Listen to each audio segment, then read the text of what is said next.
gudoomiyaha gobolka Sool Cabdiqani Jiire Maxamuud oo wehelinaya madaxa hay'adda SVO Cabdikariin Saciid Cabdi ayaa gaaray deegaanka Tukaraq waxaana halkaas kulan kula qaateen odayaashii waxgaradka deegaankaasi iyagoona iska xog wareystay baahiyaha asaasiga ee deegaankaasi. Gudoomiyaha gobolka Sool iyo madaxa hay'adda wadaniga SVO ayaa sheegay muhiimadda kormeerka ay ku yimaadeen deegaanka Tukaraq uu yahay xog ogaal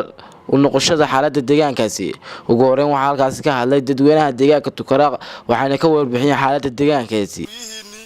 soo dhawaada baanu leenahay soo dhaweyn ka bacdi gudoomiye waxaan u baahanahay wax qabad fara badan waxa kamid ah dugsiga sare macallimiintiisu ma laha wax guna ma laha waxa kamid ah kawaankii xoolaha lagu qalayay malihin waxa kamid ah kudaafadii oo hadeer meel khatar ah nagu gaadhay qaybaha kala duwan saraakiisha ciidamada dadweynahan kale ee fadhiya ee reer Tukaraqeed ee deegaanka dhammaan waxaan ku salaamayaa salaanta islaamka dhan kastaba way ka hadleen waxaan ku sii xoojinaynaa in madaxda gobolka Barasaabku inuu wax naga dhiman oo qabtaa biyihii inkastoo wax naga dhiman yihiin waa naloo geliyay ceelka deegaanka markaan kaaga warramo deegaanku markii hore guud ahaan waa nabadgeliyo waxa weeyaan wax dhibaato ah oo ka jira deegaanka ma jira aad iyo aad buu wanaagsan yahay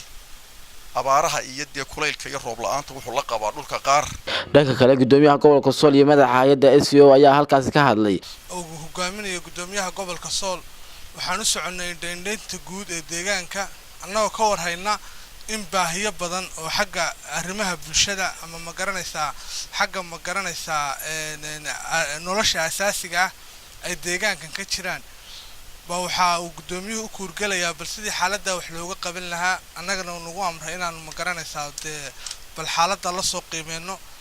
waxaanu ka warhaynaayo kale in hadda la galay xilli jiilaala ayaasha ugu sheegaya wax kasta aasaas waxa uu ah nabadgelyada haddaan laga shaqayn oo nabadgelyada ma garanaysaa aan la iska kaashan magaalada Tukaraq dhexdeeda oo kaliya qoodin aanu dad 600 oo qoys gaaraya aanu qoodinaynay sida nabadgelyada iyo xasiloonida iyo horumarka iyo wanaag idin ka muuqdo aad baan idinku mahad celinayaa sida aad noo soo dhaweyseen annagu sida la sheegay waxaan u soconay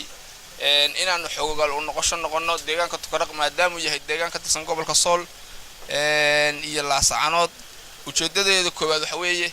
inaanu ogaano xaaladda ay ku sugan yihiin dadka reer Tukaraqeed. gabagabadii gudoomiyaha gobolka Sool iyo madaxa hay'adda wadaniga SVO ayaa gaaray dugsiga hoose dhexe ee degmada Tukaraq waxaana halkaas warbixin kaga dhageystay maamulka iyo macallimiinta dugsigaasi Farxaan Maxamed Caydiid.